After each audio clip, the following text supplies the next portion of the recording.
Joining me now from Chicago, Chairman and CEO of the McGraw Council, Steve Beaman. Steve, to me, this is a very chilling ruling, really chilling. On an individual level, this country was founded on individual rights and individual choices, and this ruling is basically saying, no, it's not the individual, it's Johnson & Johnson's fault. In fact, Johnson & Johnson put those pills into those people's mouth. But when you look at the free market, there's another attack going on here. It's an attack on the free market.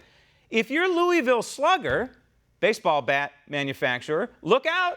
Somebody uses a Louisville Slugger in a crime and harms somebody, the Louisville Slugger could be sued as well. Graham, you are exactly right. This is chilling because, first of all, let's recognize that Johnson & Johnson and the other companies spend billions of dollars getting these drugs approved through the FDA. This is not a drug that didn't go through all kinds of testing, all kinds of regulatory stuff.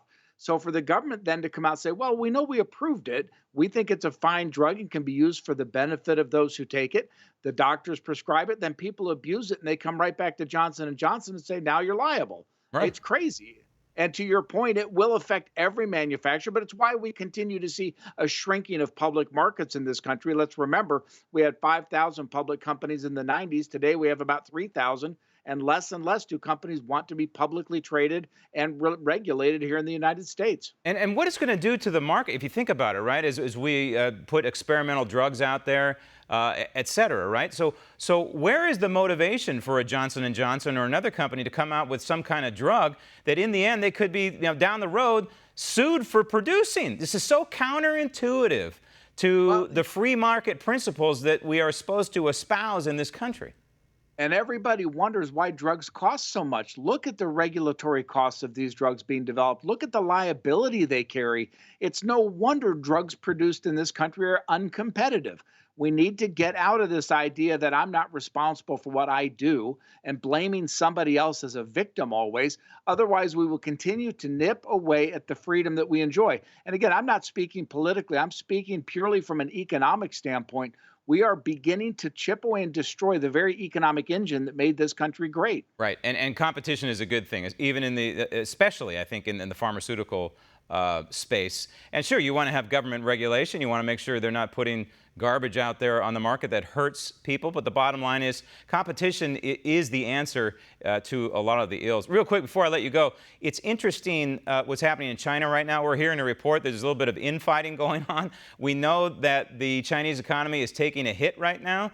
The president pointed out less than 48 hours ago, 3 million jobs have been lost recently. He didn't exactly give a time frame. But we're hearing there's some infighting among the Chi-Com leadership, which means, to me, that the tariffs are starting to sink in. Well, first and foremost, the tariffs are hurting China's economy much more than the United States economy. So that's number one. Number two, even though the Chinese communists don't really care about their populations, they do have an election coming up in October to try to determine who runs the Politburo there. So there's some sensitivity to the downside of this economy for them. And yes, they are hurting much more than we are. So hopefully they'll come around, and with all the bluster put aside, they'll come to the table with good faith and make some accommodation to our needs. This is a no pain, no gain situation. The president is taking some pain right now, and our country is.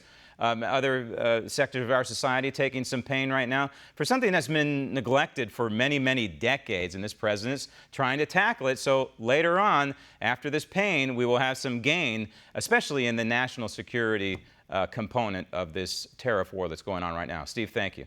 Want to see more videos like this? Click on the link below and subscribe to One American News on YouTube, and call your cable provider and kindly demand that One American News is added to your lineup. Call and subscribe today.